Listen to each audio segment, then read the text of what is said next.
ಮನಸ್ಸುಗಳ ಕರೆದು ಅಂತರಂಗ ತೆರೆದು ಆಸೆಗಳ ತಿಳಿಸೋಣ.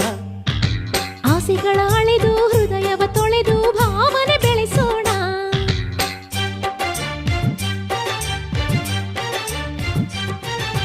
ಭಾವನೆಗಳ ಮೇಲೆ ಭಾವನೆಗಳ ಬೆರೆಸಿ ಬದುಕು ಒಂದು ಸುಂದರ ತೋಟವ ಮಾಡೋಣ.